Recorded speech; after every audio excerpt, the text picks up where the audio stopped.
Baik. Oke, saya akan mute semuanya dulu biar kondusif. Ya. Baik, bismillahirrahmanirrahim. Apa itu leader adaptif?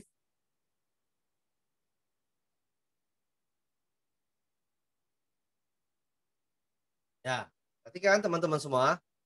Ya, kita akan mulai teman-teman yang perlu kita ketahui apa itu si leader adaptif, ya. Bahwa menjadi leader yang adaptif. Yang pertama begini. Ya.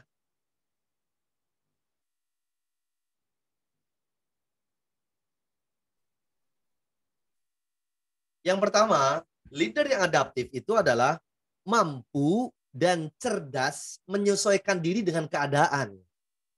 Berarti namanya menyesuaikan diri dengan keadaan, ini teman-teman begini ya, menyesuaikan diri dan dengan keadaan.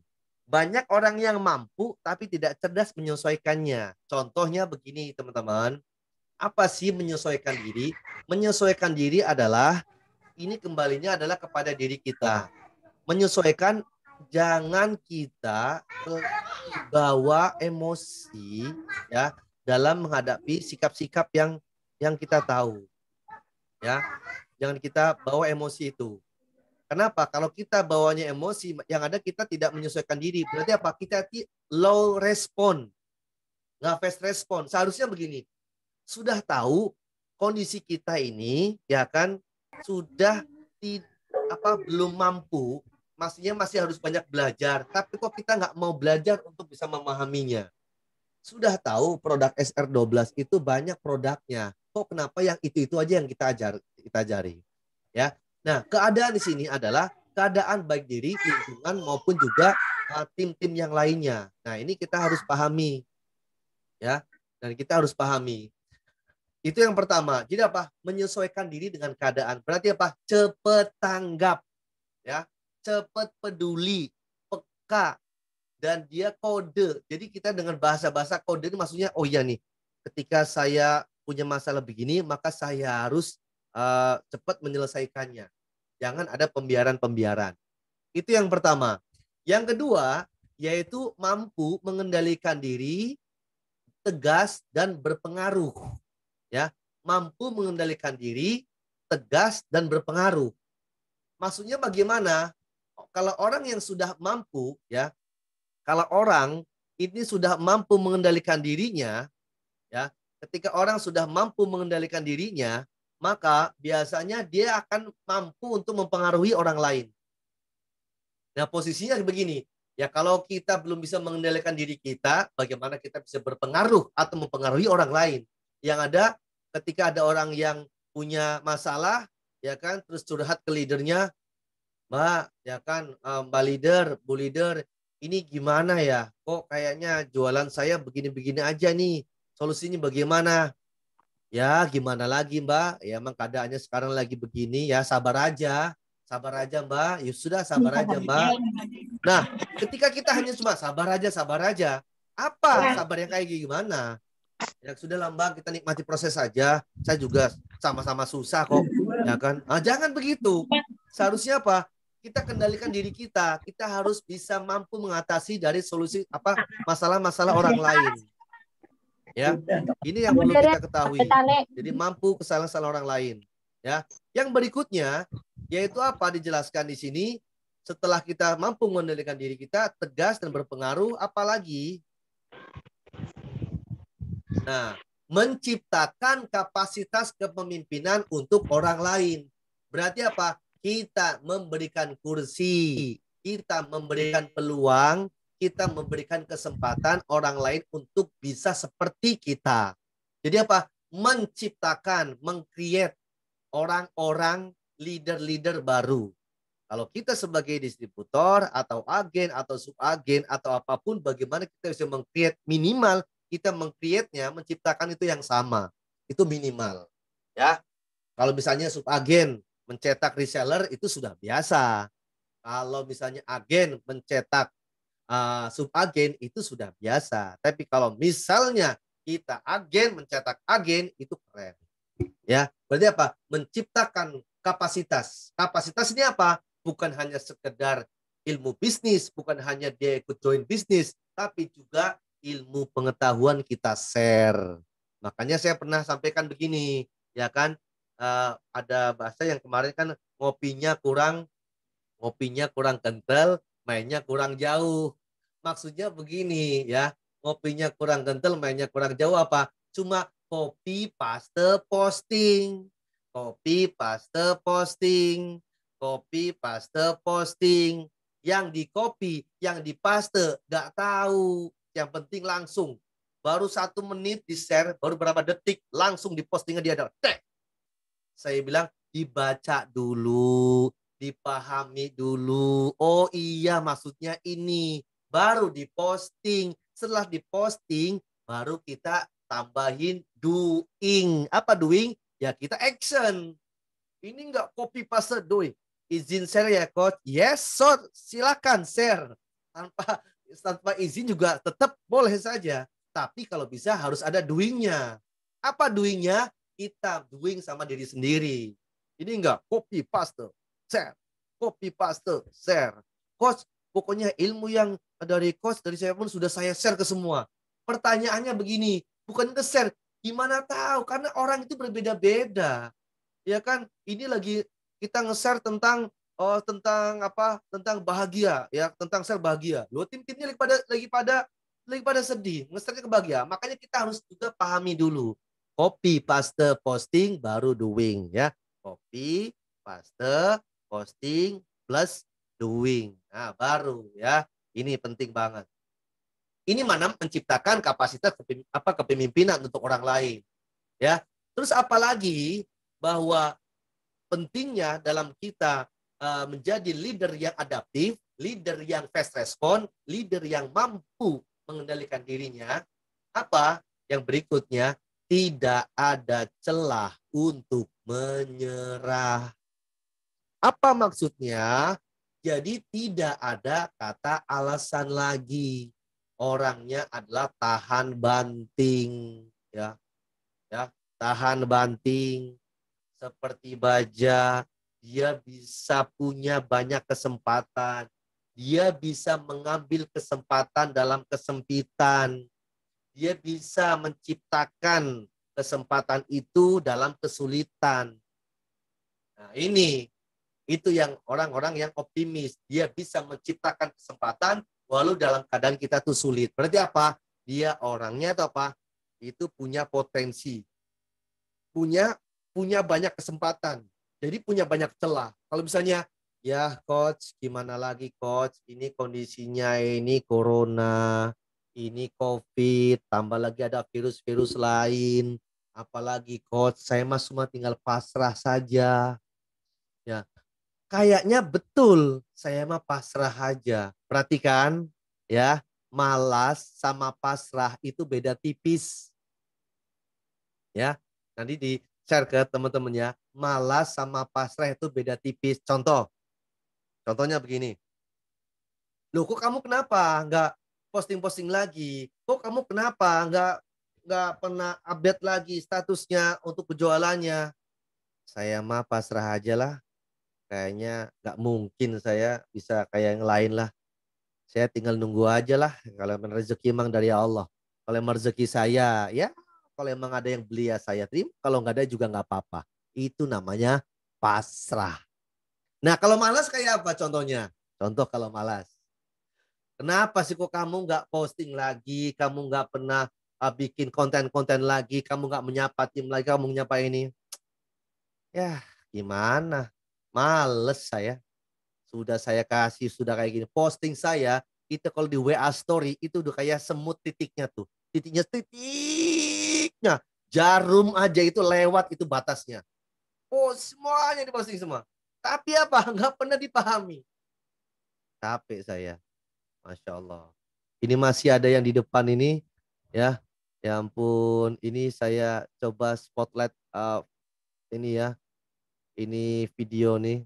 Masih ada yang kebanjiran depan rumahnya ya, Masya Allah. Mana tadi gambarnya nih? Ya, tadi mana yang gambar tadi? Saya ngelihat ada sekilas depannya masih ada. Ini, Masya Allah, Yunita Wardani. Masya Allah, Yunita Wardani. Apa kabar Yunita? Mbak Yunita, itu depan masih banjir ya Mbak Yunita ya? Iya, masih banjir, Coach. Masya Allah. Depan rumah ini. Kalau malam dalam rumah masuk. Nah, terus? Kalau jam segini masih di teras depan aja sama teras dapur. Oh, kok jadi ini ya? Maksudnya apa namanya? Halo, ini oke ya? Ya. Ya. Jadi kalau malam masuk gitu ya? Kok? Kalau malam masuk di rumah semata kaki, Coach. Tapi Ya kalau Allah. pagi jam 7, jam 8 udah surut kembali.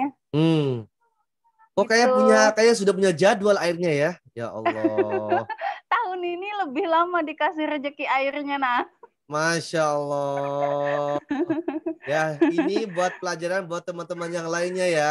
Coba cek tuh kakinya teman-teman. Masih kering, kalau masih enak lihat apa nginjek karpet, apalagi yang saat ada yang pakai sendal-sendal hotel sambil ungkang-ungkang kaki, sampingnya ada kopi, ada singkong. Ya. Masya Allah. Berarti bersyukur betul nih teman-teman yang lainnya. Ini makanya kalau orang yang kadang stres coach, padahal dia masih bisa napas, masih bisa makan singkong goreng, masih makan bisa roti bakar, masih bisa nyeduh kopi sambil ketawa, masih bilang stres. Ini kebangetan ini ya. Berarti termasuk orang-orang yang gelisah ini ya. Ya, aduh. Ya, saya lanjutkan ya. Mbak Yunita, semoga sabar, semoga benar-benar surut pagi, siang, sore, malam dan seterusnya ya. Surut. Amin, dan mudah-mudahan ya Allah. airnya surut, rezekinya datang. Ya, Amin, airnya surut, ya rezekinya datang berdatangan. Pokoknya sabar untuk bisa mendapatkan nikmat, betul ya. Nikmat selalu, betul Coach. ini. Masya Allah. Terima kasih. Semoga Mbak Yunita sebagai posisinya apa? Agen, subagen? Alhamdulillah, agennya Mbak Maya Hasan Banjarmasin. Masya Allah, agen. Omsetnya berapa Mbak Yunita? Alhamdulillah, baru 20 kok. Semoga bisa lebih meningkat terus. Masya Allah, baru 20. Cek yang masih omsetnya baru 1-2 juta ya, cek. 20 juta baru loh ya. Kalau yang masih 20, yang masih baru 2 juta, 3 juta, susah coach. Ini kayaknya berat benar kita kali yang jalaninya bisnis ini. Padahal mah coba ya, semoga Mbak Yunita makin sabar dan juga tim Kalsel yang lainnya juga bisa menikmati proses ini ya. Baik, terima kasih Mbak Yunita. Baik ya teman-teman semuanya, saya lanjutkan. Wah, ini iklannya, ini iklan keren banget ya. Apa iklannya? Ini iklan buat kita makin tahu diri. Baik, tidak ada celah untuk menyerah. Kita sudah buktikan teman-teman kita ini berhasil. Saya bilang berhasil menghadapi ujian ini. Kenapa? Berhasil, mereka masih bisa mau menikmati prosesnya. Berikutnya teman-teman, apa itu leader yang adaptif? Ya, cerdas dalam memanfaatkan potensi partner. Nah, ini saya mudahkan bahasanya. Jadi begini, contoh, saya ini adalah agen, punya subagen. Nah, subagen itu pinter di marketplace, maka kita juga bisa belajar sama si subagen untuk bisa belajar marketplace. Ya, potensi partnernya kita bisa mensupportnya. Oh, ternyata partner itu kekurangannya adalah dari offline. Kalau misalnya kita bisa di posisi offline, kita berikan. Berarti harus ada take and give-nya. Nah, cerdas dalam memanfaatkan potensi partner. Ya, memanfaatkan bukan berarti kita ini, wah ini kebetulan ini, bukan. Tapi apa? Dalam memudahkan adalah sinergi. Ya, sinergi. Yang berikutnya, tidak semua pekerjaan dihandle sendiri. Ya, jangan sampai pekerjaan ini dihandle sendiri, semuanya sendiri. Coach, saya orangnya mandiri, coach. Ya, semuanya sendiri. Pokoknya kalau untung buat diri sendiri, kalau rugi ya buat diri sendiri. Orang lain bodo amat, nggak boleh begitu. Next, yang berikutnya, nanti kita ada sesi tanya jawab ya, kurang lebih 15 menit. Ya, Nanti silakan dicatat yang mau dipertanyakan, boleh nanti keep dulu, nanti boleh ada sesi tanya jawab. Yang berikutnya yaitu melihat sebuah masalah dari sudut pandang yang lebih luas. Ingat, masalah sudut pandang yang lebih luas. Ini adalah karakter grit. Grit adalah apa? Dia punya visi misi. Jiwanya, prinsipnya adalah visioner. Apa visioner? Jangka panjang. Jadi ketika ada masalah ini, jangan hanya berkutik di masalah itu saja. Ya, maka apa? Kita harus punya sudut pandang yang lebih luas lagi. Oh, kalau masalah begini, bismillah. Ini insya Allah juga kalau surut, insya Allah saya akan bergerak lagi. Tapi jangan sampai kita stuck di hanya masalah-masalah itu terus. Apa masalah stuck di masalah itu terus? Satu, dia nggak mau berbenah. Dia tidak mau lompat. Dia tidak mau keluar dari kotaknya. Apa kotaknya? Dari karakternya tuh nggak mau keluar. Ya, prinsipnya tuh nggak mau keluar. Maksudnya apa? Kita coba rubah. Coach, saya nggak bisa, coach. Saya ini orangnya tuh nggak bisa diomelin. Saya ini orangnya pendiam. Saya ini orangnya tuh nggak bisa dikasih target. Saya orangnya tuh kalau jalan tuh apa adanya aja. Kalau saya lagi mood ya saya jalan. Kalau lagi nggak mood ya saya nggak jalan. Keluar dari masalah itu. Kita punya pandangan yang lebih luas lagi. Ya. Yang berikutnya yaitu apa? Ketika berinteraksi lebih banyak mendengar dan bertanya. Ingat, mendengar dan bertanya. Kalau kita bertamu sama ada tamu ya kan, terus ada tamu, maka kita usahakan mendengar dulu. Ya, mendengar dulu apa keluhannya. Kita mendengar dulu apa sih permasalahannya. Kita mendengar dulu, kita tampung dulu. Jangan ujuk-ujuk langsung kamu sih, coba kamu jangan. Dengar baru bertanya. Dengar, bertanya.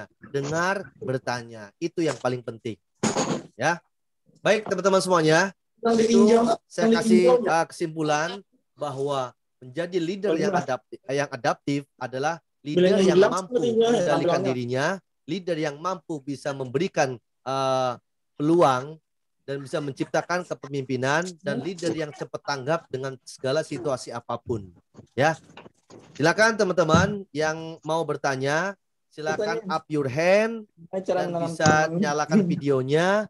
Dan juga bisa langsung di unmute. Monggo. Silakan. Dari saya cukup sekian. Mbak Yunita semangat ya Mbak, Masya Allah. Semoga Mbak Yunita, teman-teman di sana selalu dapat, Masya Allah, dapat semangat nih dari Mbah Rajang Putri Ningsi ya. Masya Allah. Silakan. Ada yang mau bertanya? Ada waktu 10 menit. Ada yang mau bertanya? Silakan. Monggo. Ada yang mau bertanya?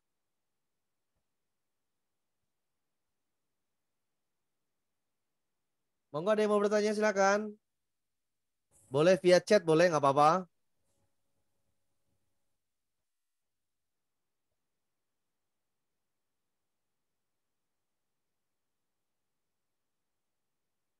Monggo yang mau bertanya, boleh chat atau langsung unmute.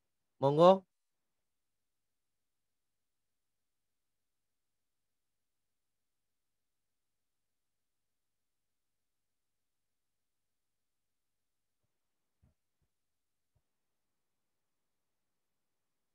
Silakan. Oh, Mbak Tuti Klaten, ada yang baru gabung ya. Oke. Silakan, kalau yang mau bertanya silakan. Ini ada Mbak Rahmat saya, ada yang up your hand.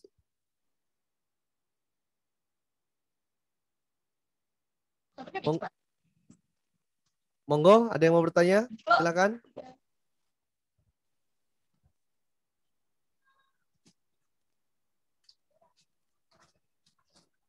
Yang mau bertanya silakan.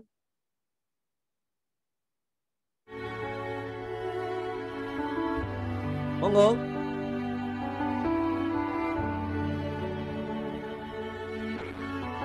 Sambil kita dengarkan lantunan musik ya. Musik saya terdengar nggak ya?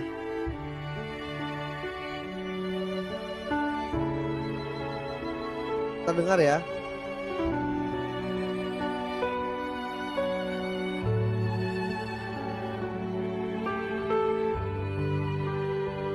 Ya, silakan Bu Titin. Di unmute, monggo. Assalamualaikum warahmatullahi wabarakatuh, Coach. Dan Waalaikumsalam warahmatullahi wabarakatuh, Bu Titin. ya, Coach. Mau Ya, tanya, monggo. iya yang berkaitan tadi sempat saya chat juga, ketika kita sadar dengan yang menahan amarah seperti itu, Coach. Terkadang Oh, terlepas gitu. ya. Terus itu bagaimana kita untuk mengontrol diri supaya yang suka kelepasan itu tidak terlepas lagi gitu, Coach. Refleks kayak gitu. Yang Ya. pertama itu. Yang kedua di yang poin ketiga, menciptakan kapasitas kepemimpinan untuk orang lain. Ya. Itu kita berlakukan hanya di tim mitra kita saja atau juga ke lingkungan kita. Terus melihatnya itu tim kita itu bisa kita ajak atau kita ciptakan dia menjadi orang yang bisa memimpin atau seorang leader juga, ukurannya bagaimana, Coach? Baik, saya akan berusaha jawab ya. Ya, Coach. Jadi Terima begini, kasih, Coach. sama-sama. Jadi begini ya. Pertama adalah kalau misalnya saya masih suka kelepasan untuk masih marah ya kan sama orang lain. Simple saja sih, banyakin inget kebaikannya. Ya, kalau orang lebih banyak inget kebaikannya, maka yang terjadi kita itu lagi sama aja lagi menanam filter-filter positif. Ya. Jadi apa? Kita menanam filter-filter positif. Kalau misalnya kita mengingat kejahatannya, maka sama aja kita lagi menanam filter yang negatif juga. Nah, maksudnya begini. Kalau misalnya kita masih keinget sudah karena sering marah-marah juga, sering keceplosan marah juga, berarti apa? Kita masih sering mengingat keburukannya. Seharusnya banyakin ingat kebaikannya. Ya, banyakin ingat kebaikannya. Ya ampun, ya kan emang dia tuh pernah salah, tapi kebaikannya itu besar betul. Tapi biasanya orang itu manusiawi ya, bahasa manusiawi. Ibaratnya gini, kalau ngepel ya kan ngepel itu yang dilihat itu bukan yang bersihnya. Kalau orang menilai itu, yang dilihat adalah mana yang kotornya. Nah, ini yang sering terjadi tuh itu, ya. Dan sama kalau misalnya kita ada orang kita tuh benci sama dia, sama mereka. Saya sudah pengen ngilangin deh itu rasa kebenciannya itu sama mereka itu sudah saya istighfar sudah ini. Tapi kadang masih keinget lagi. Berarti kita harus juga ingat kebaikannya lagi. Terus jadi lawan sebenarnya itu adalah pikiran. Bukan berpikir tapi pikiran kita sebenarnya kita mainkan. Makanya sering-sering kalau emang punya waktu luang dan emang kita kadang lagi nggak ngapa-ngapain ya banyak istighfar aja. Astagfirullahaladzim, astagfirullahaladzim, astagfirullahaladzim. Itu untuk kontrol kita. Itu jadi biar kita lepas. Manusiawi itu wajar, kita masih keinget aja masalah. Tapi permasalahannya ketika itu menjadi masalah kita, ketika itu menjadi beban buat kita, itu yang bermasalah. Tapi kalau misalnya ingat tapi tidak sampai kita jadi berat, beban nggak jadi masalah. Itu yang pertama. Ya. Pertanyaan kedua adalah menciptakan kapasitas pemimpin, kapasitas kepada orang lain, ya kepada leader yang lain. Jadi apakah hanya untuk mitra kita atau juga buat orang lain juga, buat ya bukan hanya di SR saja atau mungkin di bisnis-bisnis lain. Ini adalah general ya. General dalam artian apa? Jadi kalau misalnya kita punya tanggung jawab sama mitra kita untuk menciptakan mitra-mitra kita itu lebih cerdas, maka ya terus lakukan. Terus bagaimana kalau misalnya kita ada orang lain yang mau ikut belajar juga, ya silakan saja. Jadi itu kita boleh share kemanapun, ya menciptakan. Kadang kita nggak tahu. Jadi begini ya, konsep bisnis itu bukan berarti apa yang kita jual ini yang kita laku itu bukan. Saya kembali adalah ke Siti Hajar. Siti Hajar itu kenapa ini penting banget? Siti Hajar berusaha itu pengen apa? Pengen mendapatkan air, tapi yang dapat adalah Ismail. Berarti fokusnya Siti Hajar adalah bergerak saja. Siapapun dia, kapanpun dia, bagaimanapun dia, kita bergerak saja dan kita tetap ada niatan untuk apa? Kita sadar diri, ya. Kita punya kesadaran untuk bisa merubah orang lain, kita punya kesadaran untuk bisa berusaha lebih baik lagi. sama siapapun, entah sama mitra, sama bisnis kita. Maka itulah yang akan kita menciptakan. Nah, bisa jadi begini ya, ketika kita mengedukasi kepada tim di luar kita atau apapun, bisa jadi nanti Allah juga akan kirimkan orang-orang yang itu tadi disangka-sangka ternyata bisa dapat ilmu dari orang-orang yang kita sangka ini. Oh iya, ternyata saya dapat ilmu dari ini, saya dapat ilmu dari ini. Saya ngajarin A, saya dapat ilmu dari B. Itu sudah clear betul. Karena nggak ada namanya kita tuh merasa dirugikan, itu nggak ada. Jadi gini, kalau kita berbuat baik itu tidak akan pernah kita dirugikan. Pernah saya sampaikan, pernah saya posting juga bahwa di saat kita memberi, sebenarnya kita itu lagi menerima. Ya. Di saat kita lagi membagi, sebenarnya kita lagi menerima. Di saat kita lagi mengedukasi, sebenarnya kita juga lagi menerima. Di saat kita lagi belajar, ya, di saat kita lagi mengajar, sebenarnya kita tuh lagi belajar. Nah begitu. Jadi konsepnya adalah nanti kita plong saja. Nanti Bu Titin nggak serepot-repot. Mau bisnis apapun, ya kan, kita harus menciptakan peluang siapapun. Itu. Maka apa? Tidak ada celah lagi untuk wah ini kayak nggak mungkin kalau saya ngajarin ke dia nanti begini. Terus bismillah.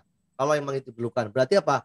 Allah tuh sudah memberikan paket ya, solusi. Kalau kita punya ilmu A, nanti Allah akan kirimkan orang-orang yang butuh ilmu A. Itu jelas. Ya. Kalau kita punya ilmu A, B, C, maka Allah akan kirimkan orang-orang yang lagi punya masalah A, B, C. Itu. Tapi kalau kita nggak punya ilmu A, nggak punya ilmu B, nggak punya ilmu C, berarti apa? Kita harus nyari ilmunya. Ini nggak punya ilmu A, nggak punya ilmu B, nggak punya ilmu C, dan nggak mau nyari. Ah, ini repot. Sudah jatuh ketimbang tangga pula. Terus licin, sampingnya lumpur, kena got, dan gotnya itu habis kena kotoran kambing. Wah, selesai itu urusannya. Nah, repot. Ya, leader juga sama. Ketika emang kita kapasitasnya rendah, kapasitasnya kita emang belum mampu, maka kita bagaimana berusaha untuk memampukan diri untuk berusaha nyari ilmu, belajar. Ini penting. Maka kita akan menjadi orang yang terus menggali, ya. Kita akan menggali ilmu-ilmu yang lain. Begitu Mbak Titin. Ya, Coach. Ya. Jadi nggak usah khawatir. Nggak usah khawatir ya, kita tidak akan pernah dirugikan sama siapapun kalau kita ini sudah terus berbuat baik, ya kan? Kita akan menciptakan apapun, ya. Kita nggak tahu kapan kita menanam dan kapan kita menuai, kita nggak tahu. Karena apa? Urusan hasil itu bukan urusan ranah kita. Gitu. Silakan. Kita yang Mbak Titin ya. Iya, tadi itu sebenarnya yang bukan suka ya, kok terkadang kelepasan itu saya refleks itu ketika di jalan gitu kan, ya. sedang ngendarain gitu kan, ya tiba-tiba di depan kita dari belakang entah di klakson yang tiba-tiba kaget gitu kan, refleks kayak gitu Coach. Oh. Kita agak senggol gitu, Masya Allah, astagfirullah gitu kan, kayak refleks yang orang nih gitu kan. Oh. Kayak gitu-gitu Coach. Kalau ke teman, ke tim, ke mitra apa sih, alhamdulillah sudah banyak bisa mengendalikan gitu. Tapi yang terkadang kelepasan itu kalau lagi di perjalanan itu sampai ya Allah astagfirullah tadi kok sampai keluar ya kayak gitu. Ya. Ada doa khususnya enggak Coach? Doa khususnya adalah kalau kata yang dapat ilmu dari Ari Ginanjar, 10 menit pertama kita mendoakan orang lain dulu. Jadi itulah buat perisai, buat tameng kita ketika kita mendapatkan hal-hal yang kurang baik. Itu, doakan orang lain. Jadi kita positif dulu. Nah, begitu. Karena kalau kita nggak doain orang lain, maka yang terjadi kita masih zero posisinya, kita belum nabung, pas kita dapat dalam masalah, kita jadi keceplosan. Itu sangat wajar sih. Cuman yang jadi permasalahan adalah kalau itu mengganggu ya kehidupan Bu Titin, berarti harus banyak-banyak beristighfar saja, doakan orang lain. Ya sudah begitu aja. Refleks kalau gitu nggak masalah. Kadang ya ampun, ini kan, waduh. Nah, jadi kayak greget ya kan, greget. Nggak apa-apa, itu mah refleks aja. Itu, Ya, Masya Allah. Matur nuwun. Allah, monggo yang lain silakan yang mau bertanya. Masya Allah, saya ngelihat Pak Ustaz Fatoni, Masya Allah, Ustaz. Tuh, mudah-mudahan cepat sembuh, bisa kita ke ini. Oh, ada doanya Itu tuh, doa surat 2 ada doanya di 250. Al-Baqarah 250. Masya Allah, surat Al-Baqarah 250. Mbak Titin, Rabbana afrig alaina sabro. Rabbana afri'na sobro. Masya Wasabit Allah. akdamana wangsurna Mansuna alal alal qawmil kaumil kafirin. kafirin. Masya Iya. Allah, lengkap. Oke, Ya, kok. saya lanjutkan ya. Itu Gimana Coach, nih dari boleh unit? menambahkan Coach Monggo, Ustaz. yang Mbak Titin tanyain. Boleh. Iya, Ustaz, terima Iya. kasih. Jadi mungkin dicatat aja dulu ayatnya. Ya, Quran. Surat 16. Surat Iya. 16. Ah, 125 sampai 128. Surat 16. Surat 16 125 sampai 128. ah. Jadi intinya menghadapi segala sesuatu kan Allah mengawali utu ila sabili rabbika bil hikmah. Masya Allah. Maunya kita kan semuanya baik. Jadi ke jalan yang hikmah. Jadi gimana caranya itu? Pertama dengan hikmah, namanya hikmah itu berarti kita menjadi orang yang bijaksana. Gitu. Yang kedua baru mau itu hasanah. Namanya mau itu kan baru ngomong gitu kan. Jadi sebelum ngomong kita bijaksana dulu. Apa sabar, apa pokoknya belum sampai ngomong lah. Itu kita bijaksana dulu supaya mengerti keadaan, yang dia marah juga bisa reda marahnya, yang mungkin dia lagi negatif tinggi sama kita, anggap aja lah dengan bahasa maaf kita juga selesai, baru nanti yang kedua ngomong. Nah, setelah ngomong, kalau misalkan perlu ada sesuatu, itu pun tetap dengan cara yang baik, tapi yang paling penting adalah yang nomor 4, jangan menjudge, jangan merasa diri benar dia yang salah. Nah, ini Allah Maha tahu, bisa jadi sebagai manusia, orang itu nggak tahan. Akhirnya apa? Aku pengen balas. Nah, di 126-nya Allah sampai bilang loh, wa in aqabtum, kalau kamu pengen balas, fa'aqibu bimithli ma uqibtum, balas aja. Tapi yang itu maksudnya Allah pengen tahu, kamu pengen balas, balas aja. Tapi kata Allah bilang, wala in sabartum, kalau kau sabar, lahu wa khairus sabirin. Jadi maksudnya mau balas-balas saja sebagai manusia. Tapi kata Allah, jangan, itu nggak baik. Yang lebih baik adalah sabar. Mungkin orang akan bilang lagi, ya Allah, aku udah diginiin, aku udah disakitin, aku udah ini dan sebagainya. Bagaimana aku nggak ngebalas? Di 127-nya Allah bilang, wasbir wa ma sabruka illa billah. Sabarlah, kau tidak akan bisa sabar kecuali ngikutin apa yang sudah Allah atur. Masya Allah. Akhirnya apa yang terjadi kalau kita ngikutin aturan Allah, wala tahzan, kita jadi nggak sedih dengan tingkah apapun mereka yang nyakitin ataupun wala taqu fi yang turun, dan juga kita tidak bersempit hati. Nah, kalau sudah seperti ini, ya mau baik emang enggak apa dan sebagainya, pokoknya serahkan kepada Allah. Pada akhirnya buahnya apa? Di 128 di akhir ayatnya. Innallaha ma'alladzina taqaw walladzina hum muhsinun. Allah akan sama kita orang yang bertakwa dan orang yang selalu berbuat baik. Kalau sudah Allah sama kita segalanya. Oke. Mungkin kata kuncinya itu, ya. Surat 16, 125 sampai 128. Masya Allah. 4 ayat terakhir. Mudah-mudahan bermanfaat. Masya Allah. Terima kasih Ustaz. Dalam kondisi lagi Allah uji ya, tapi masih berikan ilmu buat kita semuanya. Masya Allah. Terima kasih Ustaz. Baik, selanjutnya dari Mbak Yunita Wardani bertanya begini, gimana caranya buat bisa nahan emosi biar nggak cepat marah? Berarti tadi ya, paling sering diuji sama anak-anak nih. Nah, berarti itu jawabannya hampir sama dengan sama yang Ustadz Fatoni sampaikan ya. Kita harus bijaksana juga, karena ini juga sama halnya kalau sama anak-anak itu kadang kita juga refleks juga ya. Ya, insya Allah nanti jadi intinya adalah bagaimana sama anak-anak nih, maka kita uji sering bagaimana cara kita nggak cepat marah ya.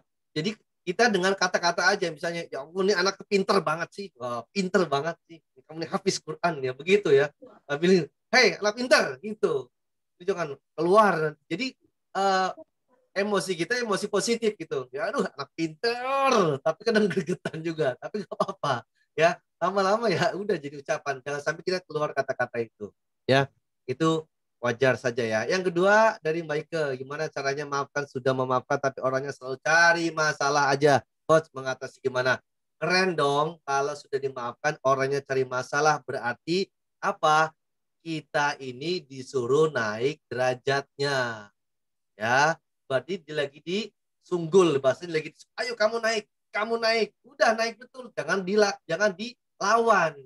Kalau ibaratnya gini, orang nih naik tangga nih, kamu naik aja dulu, kamu lawan nggak bisa. Nah akhirnya sama-sama, berarti apa yang tadi saya sebutkan bahwa di dalam surat 25 ayat 63, jahiluna qaulu salama, seharusnya ketika ada orang yang berbuat masalah lagi, apa kita dengan qaulu salama, ucapan dengan kata-kata yang baik, perilaku, ucapan, tingkah laku, sudah begitu saja.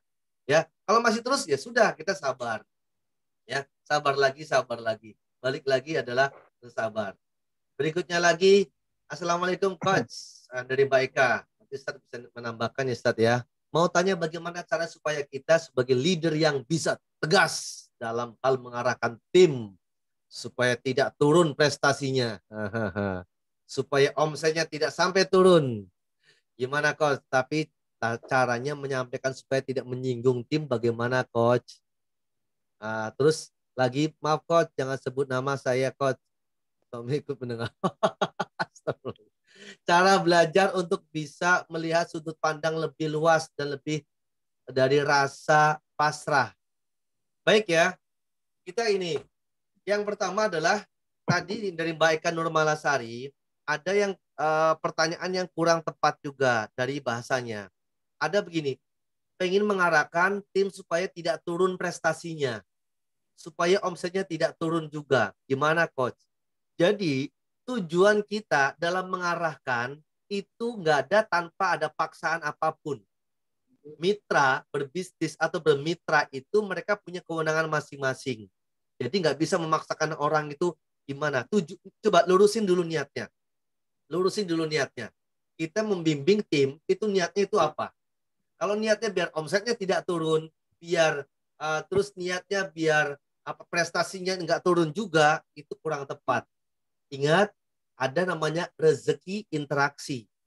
Ya, kita ini cuma hanya menyampaikan saja apa yang sesuai dengan rules, menyampaikan apa yang sudah pernah kita perbuat, yang sudah kita alami, sudah cukup. Ya, jadi itu yang paling penting. Nah, biasanya ajaklah mereka itu dengan acara-acara yang bukan yang terlalu formal. Ajak aja makan bareng, apa bareng. Nanti lama kelamaan tuh nanti keluar tuh muncul keluar masalah-masalah pribadi dia. Oh begini begini. Nah itu yang kita tahu. Jadi kita pentingnya adalah di situ luruskan niat kita, bukan karena kita membimbing tim biar timnya tuh nggak turun omset atau turun prestasi, tapi apa? Kita lebih mengarahnya ke personal treatment. Apa tuh personal treatment? Ajak mereka kayak keluarga sendiri, ajak kayak teman sendiri. Jangan banyak ngomongin bisnis, terlalu kaku kita. Sudah tahu kok diri itu subagen kita. Pas datang ketemu, gimana omset? Gimana? Semangat. Hello, lu siapa gue? Ya kan? Bapak gue juga kayak begini, lu masa-masa gue. Lagi-lagi itu ngomongin omset. No, coba dari personal treatment yang kita tahu. Nanti kita belajar tentang bagaimana personal treatment. Ya, itu penting betul ya. Sama hanya kayak misalnya hypno personal problem, itu paham betul. Maaf Coach, ya oke. Berikutnya, cara belajar untuk bisa melihat sudut pandang lebih luas dan lebih dari rasa pasrah. Ada tiga yang paling penting ya. Bagaimana kita bisa belajar punya sudut pandang yang lebih luas dari kata pasrah. Ya, yang pertama, satu, jangan merasa puas dengan hasil. Ya, satu nih, jangan merasa puas dengan hasil. Yang kedua, jangan merasa puas kita ini sudah melakukan kebaikan. Yang ketiga, jangan merasa puas kita ini sudah bekerja keras. Ya, berarti tiga-tiga ini akan punya step-step wadah kapasitas yang lebih jauh lebih luas lagi. Tapi kalau misalnya kita merasa puas dengan hasil, merasa puas kita dengan kebaikan, merasa puas kita maksudnya sudah merasa sudah bekerja keras, berarti sebenarnya itu kita ini belum ada apa-apanya. Makanya sudut pandang kita jadi sempit untuk mengarahkan timnya. Ya, itu yang perlu kita ketahui. Jadi itu adalah visioner. Ya, di dalam grid itu ada 5 ya. Pertama, ini bisa dicatat boleh ya, Mbak NH Evandari. Saya akan review lagi. Grid adalah ilmu bagaimana kita ini punya kekuatan, tombol. Jadi tombolnya itu kita dihidupkan. Tombol power semangatnya dihidupkan. Apa tuh powernya? 1. Power yang pertama adalah tekun. Ya, tolong dihidupkan. Power yang kedua yaitu passion. Itu tolong dihidupkan. Tombol yang ketiga yaitu apa? Visioner. Visioner itu apa? Jangka panjang. Itu tolong dihidupkan.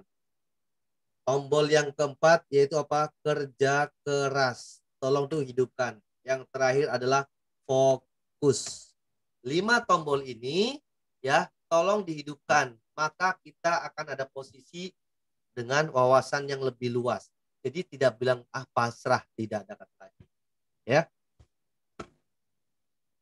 Yang lain, ada waktu 5 menit lagi. Monggo. Insyaallah. Ya, boleh nanti dicatat tuh ya. Tekun, passion, visioner, kerja keras, fokus. Ada lagi yang mau bertanya? Ini ada yang baru masuk juga, Masya Allah ya. Nanti yang Kalsel juga akan saya ajak nanti malam. Juga mudah-mudahan nanti boleh ikut ya. Nanti malam jam 8. Wah, ini plusnya ya. Jadi yang Kalsel, yang SLTM bisa belajar bareng sama Kalsel. Yang di Kalsel juga bisa belajar dengan SLTM. Nanti malam, Masya Allah, ini full hari ini kita belajar ya. Jam 8 sampai jam 9.30. Baik, ada lagi pertanyaannya? Ada lagi? Monggo. Silakan boleh dicatat.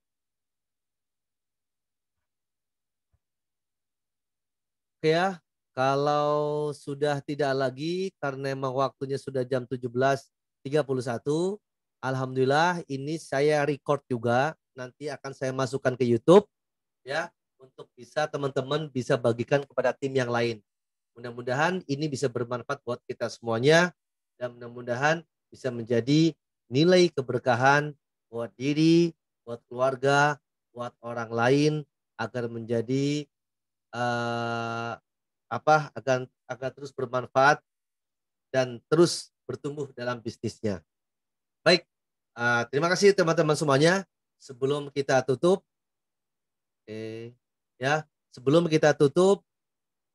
sebelum saya tutup, kita berdoa lagi ya.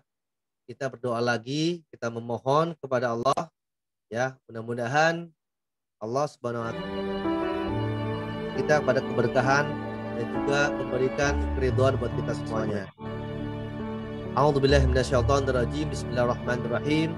Allahumma shalli ala sayyidina Muhammad wa ala ali sayyidina Muhammad. Allahumma shalli ala sayyidina Muhammad wa ala ali sayyidina Muhammad.